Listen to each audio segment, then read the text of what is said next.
Well, I just want to say it's great seeing everybody today. I know that Zoom is going to be a tool that we're going to be using for a while, and Lois had a great presentation, and it's Zoom 201, so it's going to teach you some things that we didn't learn in the first presentation, and we're going to go on to learn some other things today. So thank you, Lois, for offering to do this. We appreciate it. Lois is one of the Chamber ambassadors, and here's Lois. All right, thank you, thank you. I appreciate it. So let's make sure, first of all, everybody can see my screen. Awesome, thank you so much. So we are going to be going over a brief welcome. We're going to talk about breakout rooms, recording and video editing, polling, review the mobile app, Q&A, which we know now we're going to go over some virtual backgrounds.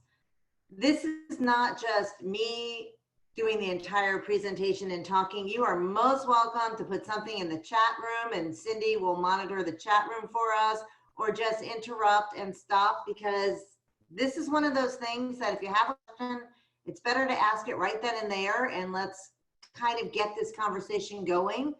Otherwise, you get to hear me for the next 35, 40 minutes, but this is more about you. So why are we doing tips and tricks? Well, it comes out because Zoom has a lot of presentation problems. And if you have given a Zoom presentation, one of the things you know is that you're talking to quietness. And for presenters, that is really, really tough, because we want to see the energy. We want to see people smiling and laughing and, you know, saying, yeah, I get that. But as a presenter, you don't get to feel that energy. All you see is a sea of faces and quiet, which makes it really tough. And if you're in the other spot, you're the one listening, you're like, okay. Because this stuff can be really boring. Things that are interesting in person are not so interesting when it's on Zoom, because Zoom is just on, and you could be the best presenter in person, but if you don't know how to use your voice and your body, and you're just sitting there the whole time like this, people turn off their screens and you have no idea what they're doing, but most likely they're washing their dishes or doing something else and not paying 100% attention to you. So what does that mean? That comes back to, you have to learn those tips and tricks and how to make this work. Okay, so going back to our presentation. So we are going to be talking about our Zoom presentation problems, why we're doing this, and then why me. So 3 years ago, I joined, well, I've been a Toastmaster for about 10 years. And 3 years ago, I joined Online Presents, which is an online Zoom class that one of my friends was starting up. And every week we met and we would go through Zoom and we would give online presentations. And for 3 years, I sat there and said, I have no idea why I'm doing this. And for 3 years, every Monday night, I would go to this club. And then this happened, and I felt like, oh my gosh, everything I've been learning in 3 years is now here. Now it's time for me to show how you give presentations. So that's why me. It's because I've been doing this for 3 years, and I get it, and it's not easy, and I understand that. But if you want people to be engaged, you need to know some of those tips and tricks. So the first tip is your breakout room. So what is a breakout room? This is where you want to take a big group and break it down into smaller groups so people can actually have and say something. So that is our first thing. But how do you set up your breakout room is in your settings. So under your zoom.us, when you log in, you have to go to your settings advanced, and only the host has access to the breakout room. So it's the actual person that logged in to the system, that person has access to the breakout room. So in your settings, if you were the host, you would see this extra little tidbit right here. If you don't have it turned on, you're not going to see this breakout room. How do you turn it on? In your settings, in meeting in advance, there's a saying. It says breakout room, and you want to make sure it's set to the blue dot. So that way you can figure it out. They also have this thing where you can assign hosts to the breakout rooms when scheduling.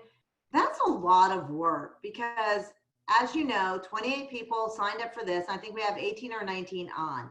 So you're sitting here and arranging all these rooms and figuring out this person is over here and that person there. And you have 5 people in a breakout room and 4 of them don't show. So you spend forever trying to figure out breakout rooms when in Zoom, it's very common to have no shows, more so than I think when people are paying $30 or $40 for a breakfast. So I don't recommend that you assign it, but you definitely have those options. How do you create a breakout room? Well, if everybody's going to go to a breakout room, then you do it automatically. And if you've got 20 people and you want 5 breakout rooms, 4 people in a room, automatic will work just great. A manual breakout room is when you want to slice off a portion of the room and move them out. Let's say Julie, Holly-Ann, and Cindy and Andrea need to have a conversation about how to handle something.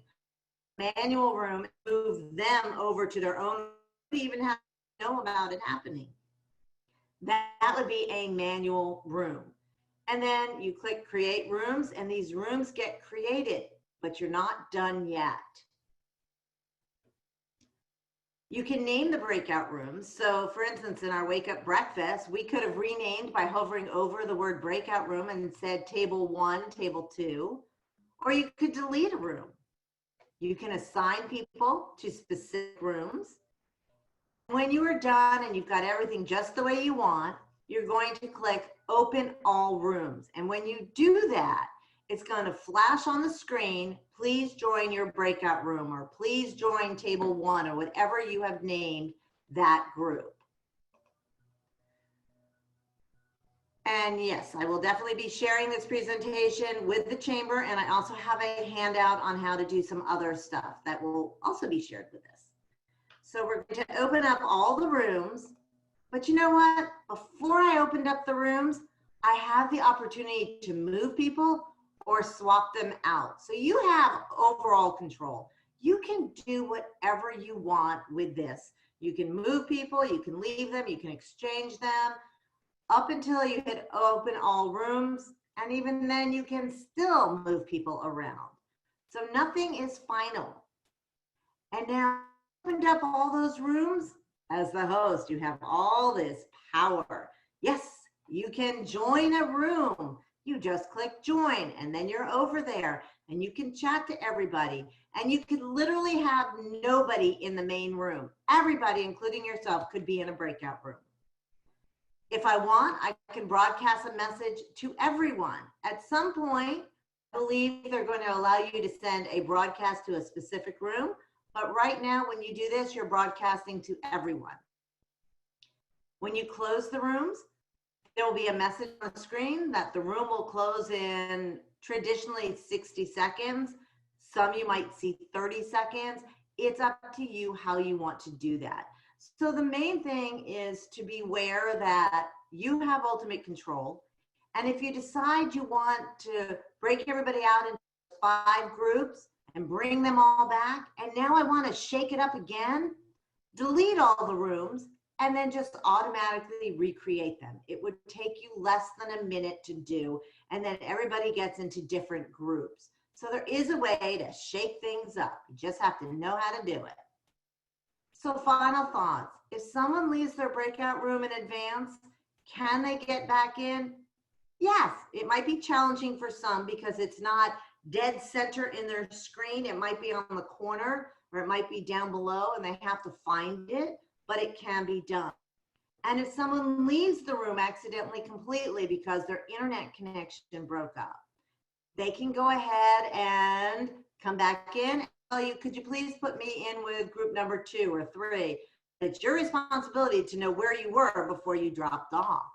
And like I said, to recreate an entire new group, just start it over, delete everything and start it again. And that's how you would do it. Are there any questions about breakout rooms? Has anybody used them before? A couple of you have used them, you've been in them? I'm getting some head nods. Okay. I've been in them, but I got a question. How many, is there a limit? Is there a limit to rooms, or is there any, how many rooms can you have? You know, I think you can have, I've had up to 20 That's the most Oh, I've ever okay. had. So So I you think have 20 plenty, is yeah. pretty much max you out. If you open up all the rooms, does it bring you back to the general meeting? If you close the rooms, that forces everybody back to the general meeting. Opening the rooms pops everybody in where they'll see that little thing on their screen that says, please join breakout room, whatever number it is, so that they can go ahead. I'm going to hit my nuns so that they can go in and just pick the breakout room. So I've been in a meeting, so Coral Springs did it once, Fort Lauderdale Chamber does it frequently in their biz perks, and there's 30 people. And it appeared to me, at least, that I was in these random groups every 4 minutes, random groups. Someone set that up previously and created multiple groups, or how did we get bounced around? So. Okay, so if what happens is first it automatic and you got into room 1. Then they opened up the rooms and you saw it on your screen and you joined the room, everything's good. Then they said, close the room so everybody comes back. Then what they did was they deleted the rooms and did automatic again and let the system just generate 10 new rooms. Then they opened the rooms. So basically by deleting the rooms and reopening them, they're creating a different scenario. So I was in a seminar where what they ended up doing was they kept us in the same group the entire day because we were getting points. It was a game we were playing. Another tip to keep people engaged is you come up with a question and you throw people into their breakout room, and as a group, they have to answer this one question, and they do it on a whiteboard or whatever. And then we all come back to the room and we discuss our answer. And the best answer, or if you answered it correctly, you get a point, whatever. And all day long, they kept pushing us out to the breakout rooms for 4 or 5 minutes to answer different questions and bring us back. So they did not delete our rooms and automatically recreate. They kept the same rooms. So it depends. If you're doing a networking, you like to delete the rooms, let it automatically happen and rename them, put them back out. Now, if you have an ambassador that you want in each group, then you have to start doing a switch, like, oh, I want Hillary in group 2 and I want so-and-so in 3. Now you're going to start switching people all around so you can be sure to have someone in that group that is an ambassador. So that takes a little bit of trickery, but it can be done. So in other words, once everybody is in the room, then we would move people to put an ambassador in each room. So would they look like they're popping out of the room that they were in? If you open the room and they went in, yes, it's going to look like they're popping in and out. But if before you hit open the room, you moved them, then it wouldn't happen. So for instance, I'm going to go back to my screen and hit backwards. If right here, notice the rooms are not open yet, I can move people. So if I move them before I hit open, no one will even know that you took me out of the room A and you put me in room B, or table 1 to table 6. No one would know until you hit open all rooms. Then if you hit open all rooms and you start moving people around, they're going to know. Okay, but my next question is, so let's say we stay in a room for 5 minutes and then we want to switch to it and redo it. Then you would still have to move the ambassadors, like what happens, leave Yes. the people back where they were and then do it? Well, in that case, you're going to close all the rooms, bring everybody back. And if you want to leave ambassadors, like I'm an ambassador in room 2, and you want to leave me in 2, then you would literally just start moving people around. Becomes a little more complex if you're going to keep the same ambassador in the same room. But yes, you can make it happen. So you might want to have, in that case, a layout of who's going to be in what room in advance, just so that you have a little better flavor. But I really encourage people not to try and design your rooms in advance, because so many people don't show up. That I've actually been in one group where they figured out in advance they had these 5 people and only 1 person showed up. So when the rooms opened up, she was a party of 1. So then they started rearranging everything, realizing, yeah, this wasn't working. And so they moved them around. We have a question from Hillary. So open all rooms brings you back to the general meeting. Flip it. Close all rooms. That closes all the breakout rooms, brings you back. Opens it up, opens the door, people see the invitation and they join. So open, opens it up, close it, brings them all back. Okay, good. We are on tip number 2. So we went through this. Recording and video editing. So I know we have Mitch here, so he's going to make me nervous and my palms are sweating because he does it for a living.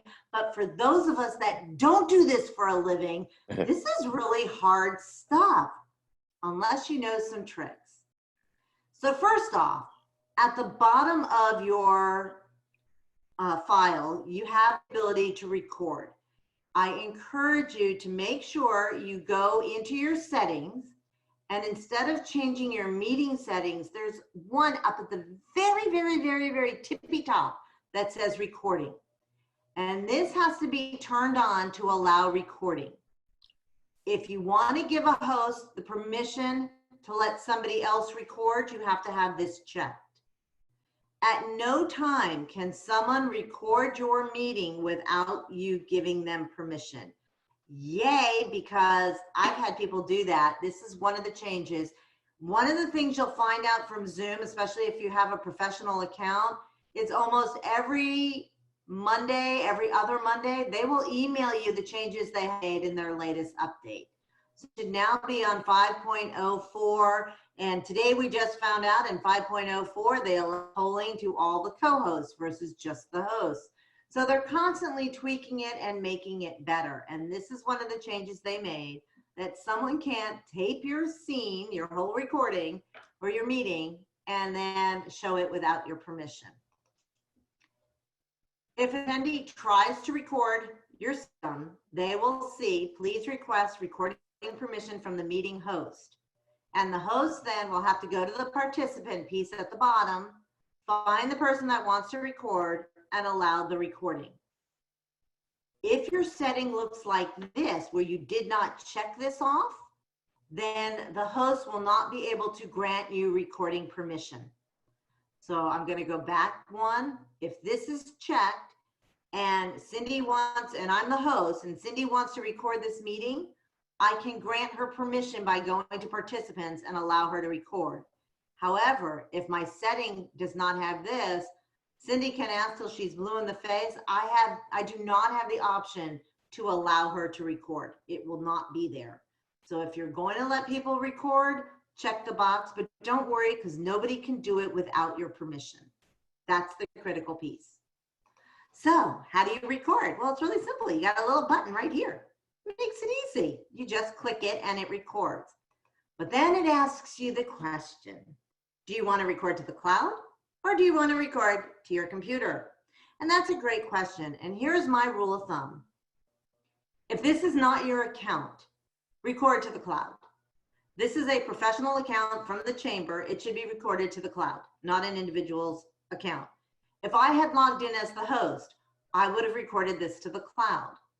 On my own computer, when I'm having my own Zoom room, and I'm not doing something that's super important, maybe I'm recording something for Instagram, because you can use these recordings as little Instagram vignettes, or you're promoting yourself, or you're doing a YouTube here.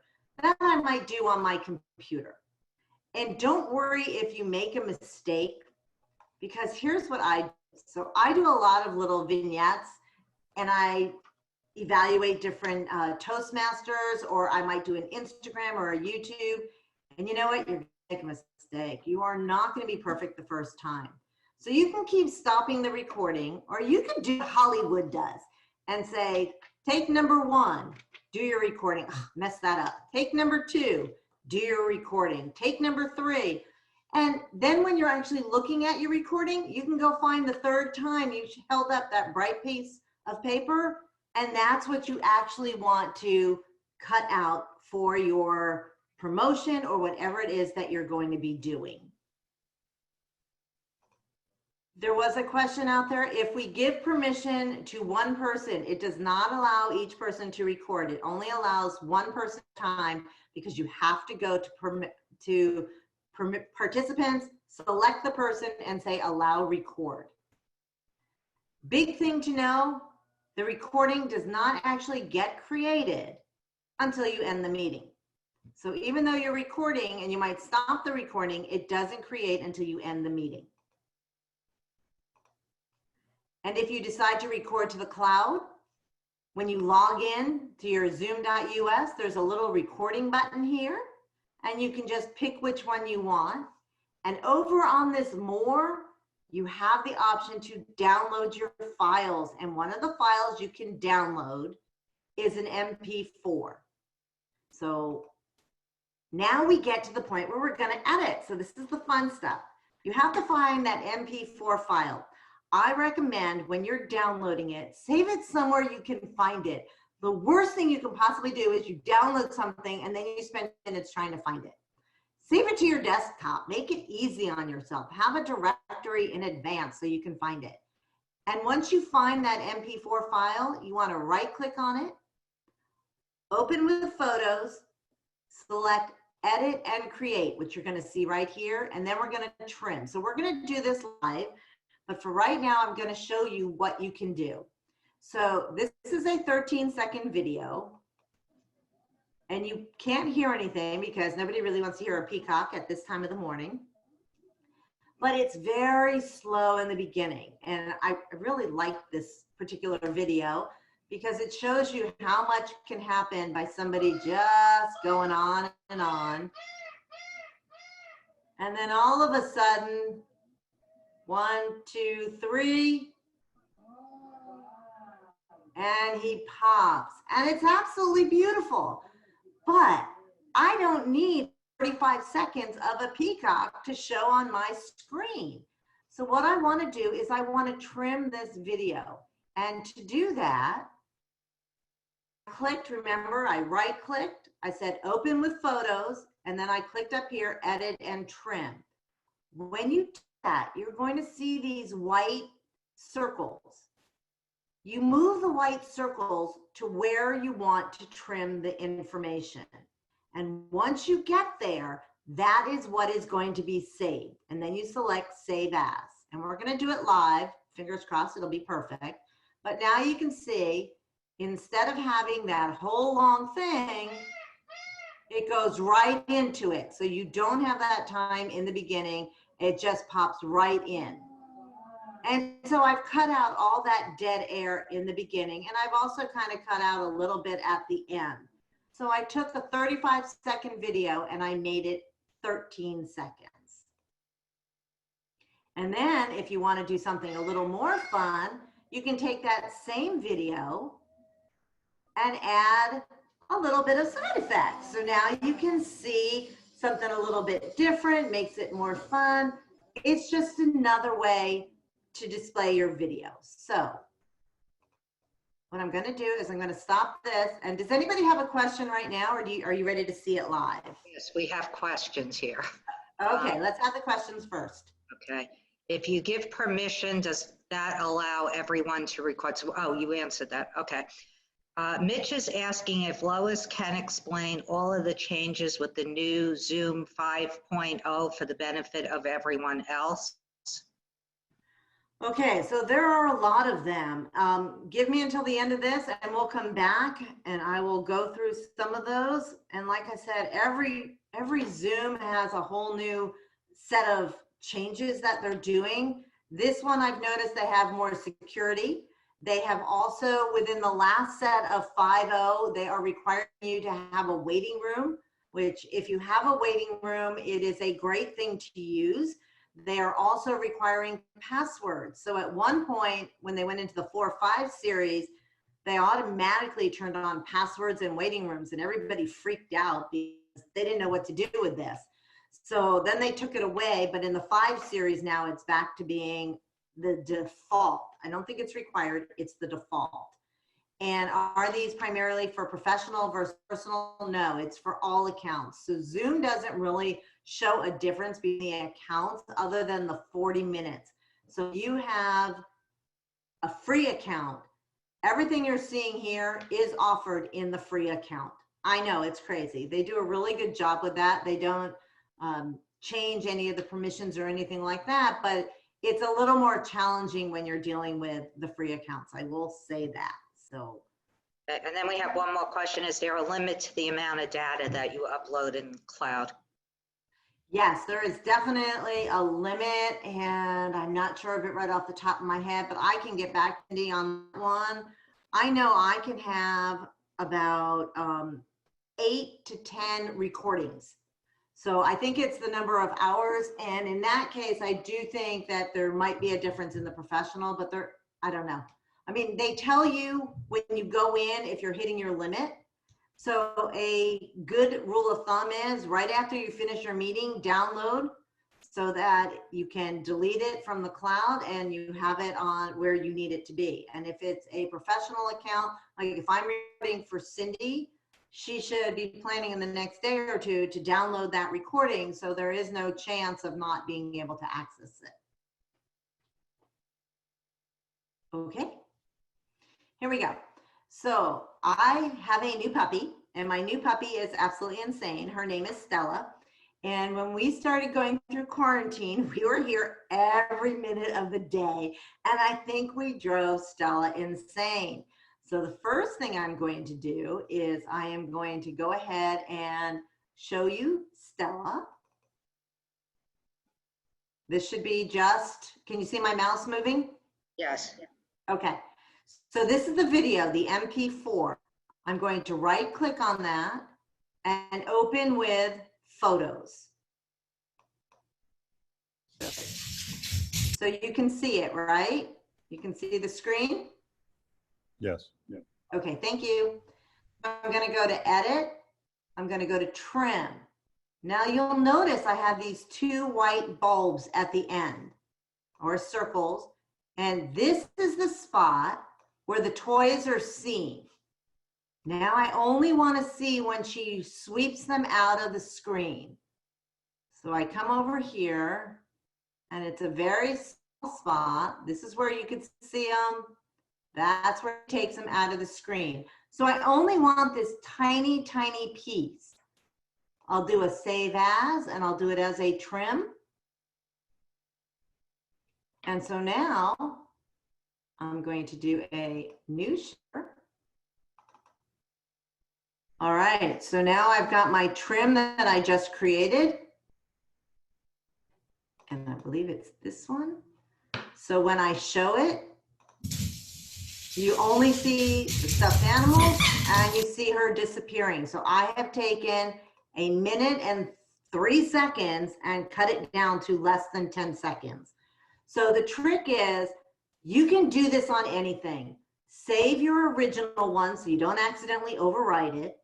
You right click, open with photos, create and edit, and then figure it out what you want. Just keep playing with it and then save as. And it will work. You can just go ahead and keep playing with this, and you can put more effects on it. I'm not going to go into a lot of the effects. We could actually have an entire presentation on just editing your photos and taking multiple photos and putting them together.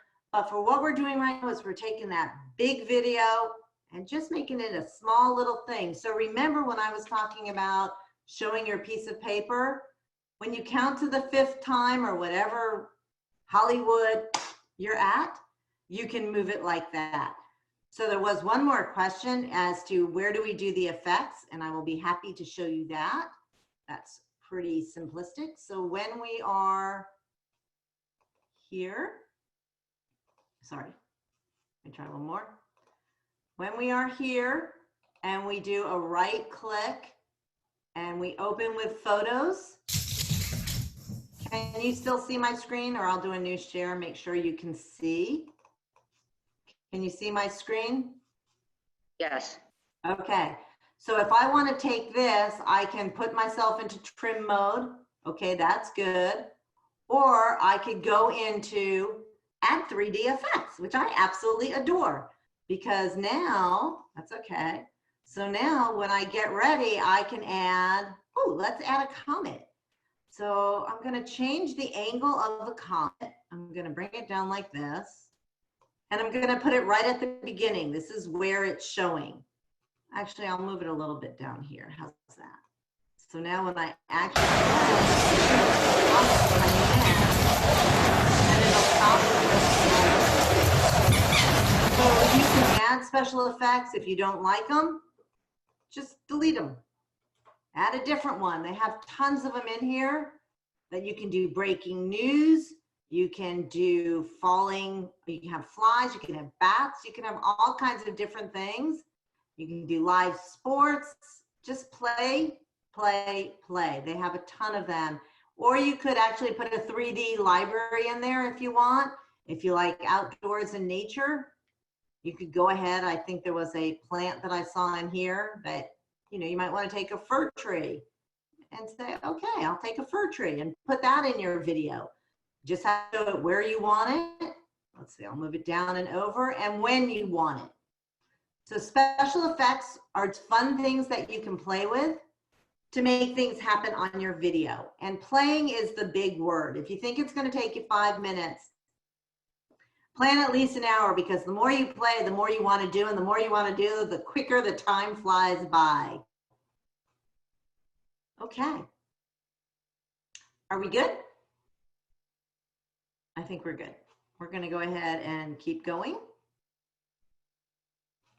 Let's see, make sure I have my right screen. All right. Can you all see polling right now?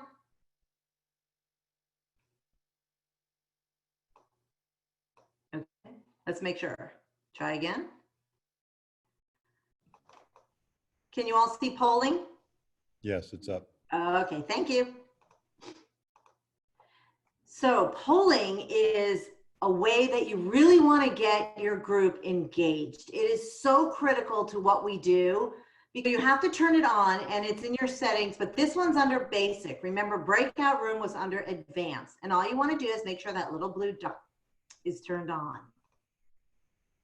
And what you do is you create a meeting, and then you save the meeting, and at the very bottom, you're going to see this, and you can click add right here. And if you have a whole bunch of questions, they'll all show up, and you can edit them or you can delete them. If we click add, you go to the next screen. Now you label it. How are you going to remember your different polls? You've got 25 of them. Label them so that you understand. You can make them anonymous. And this is what the end user is going to see. Did you attend the Wake Up Breakfast last week? And we did single choice. You either saw it, you attended, or you didn't. Multiple choice would be if we said something like, what kind of presentations do you want to see? And we say, we want time management, we want gratitude, we want leadership, we want experiences in the Army. Those might be multiple choices. But in this case, we're just doing one yes or no. When you save it, you'll see it added it right here. It's another question. To run a poll, well, now we know co-hosts have access to it. You can get polls right here. And this is what's going to happen when you click polls. It will come up with the very first question. Now remember, I had 2 questions. So if I wanted to get to the second question, I have to use the drop down right here, and I can pick the second question, wake up breakfast. So now I'm switching my questions. This is what the poller is going to see, and they're going to say, launch the poll. As an end user, you're going to see the poll, you're going to answer it, and then when they get all of their answers, they're going to end the poll. And if you're on a phone, you need to tap so that the poll in progress comes forward. When you've got all of your votes, you can either share the results or you can relaunch the poll. A lot of people, and you are not doing that, but when you do these larger presentations, they are on a mobile phone. Maybe they're driving somewhere, maybe they just want to sit in their living room, they don't want to get to the computer.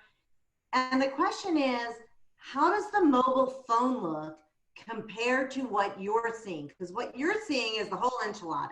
You're seeing everything. You have the opportunity of knowing everything that's going on. So that works for you. But if they're on a mobile phone, they might not be seeing everything. So I wanted to talk a little bit about what they're going to see. First off, it's an app. So they download the app and then they click join. And what the system wants to do is it probably wants to have them join with their phone number or the word iPhone or iPad or whatever, Galaxy. They have some of these funky names. Well, if I'm the person that's letting people in from the waiting room and I get the name iPhone, I'm already suspicious. Who is that? So please change your name before you hit the join or before you tap join. Make sure you change that. And when you join, you see a dark screen. Yes, you think nothing is going on because this is what they see.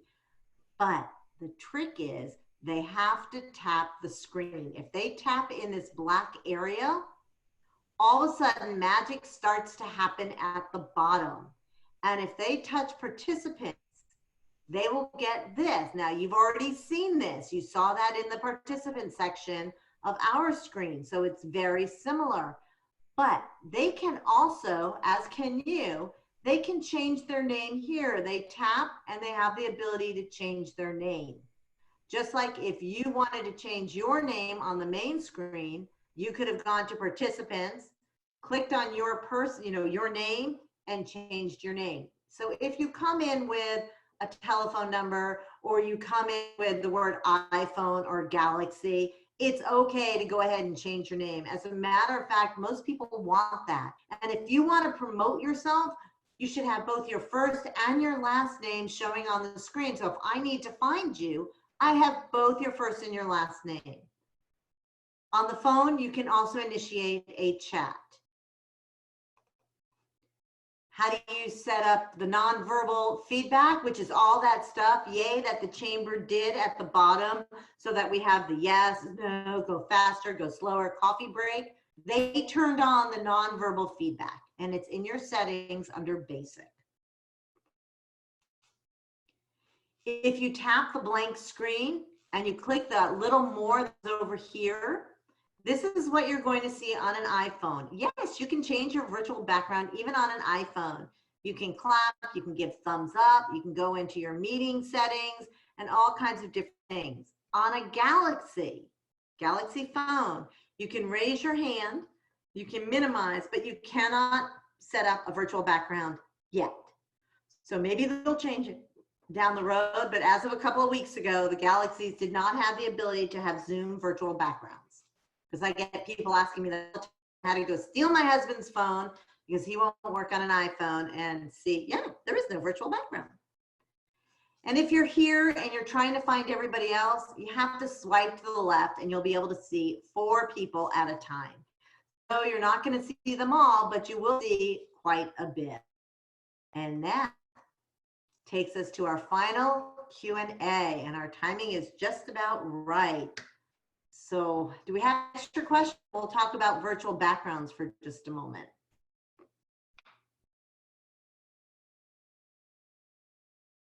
We have no additional questions at the moment. Okay, so talking about virtual backgrounds, you can either change your virtual background at a whim. And the way you do that is at the left, it says stop video. You can click that little arrow up that says choose virtual background. And when you choose your virtual background, you can either add pictures or you can go ahead and hit to none, which means background. And if you go and you pick virtual background and it looks all funky and colory and stuff like that, and look at Andrea, she's in Paris. If it looks all funky, that means you don't have enough lighting. So anytime you try a virtual background and it doesn't work, it's because you don't have enough lighting. You can also, on some computers, you can also add video. I think I've seen a couple people that have video. I like the videos. Some I'll do twinkling lights like this and the breeze blowing, or I might have a fireplace going. If I had a birthday party, I might have something different. Here's for an adult party. So you know what? You can just change your screens to match the meeting you're going to. If you're the presenter, you might want something that actually has your name on it. I've actually been at some events where they say have an award for the best background. You know, who has the funkiest background? And if you know what this background is, kudos to you, but this would actually be the avatar background. So you can have different things and play with it. And there are all kinds of ways that you can make your meeting fun. You just have to think outside the box and use those tips and tricks. So I will wrap it up with letting Cindy see if we have any other questions or public service announcements. And I thank you. Two questions about where do you get the backgrounds? I go online and I search for Zoom backgrounds. But if you see somebody that has a really nice background that you want, you can ask them to go ahead and send them to you. And as a matter of fact, I am going to send a couple in the chat room so that you'll have them, just a couple of nice backgrounds. I'll send you a library, which is always very sophisticated. Let's see if I can find it. Here's one library. So I am just sending it. If you open up the chat, you will see the blurred library, and I have a regular library. So you've got two of those. I have some people that like a lake. Here's a lake. But go online, go to Zoom backgrounds. Just search, and again, play. Take a look and see which ones you like. Is there a way to access the chat once the meeting is over? No, but what you can do is you can save the chat before the meeting ends. So you'll see if you're on everyone, there's those three little dots. If you click on those three little dots, then you can save it right there. The trick is, remember where you save it. I hate this thing, but I can't find it sometimes. So once it opens up, when you save it, open the folder and then move it somewhere you can find it. Lois, I just want to say thank you. This was a great presentation and something that we really needed. So I can't say thank you enough. Let's have a round of applause for Lois.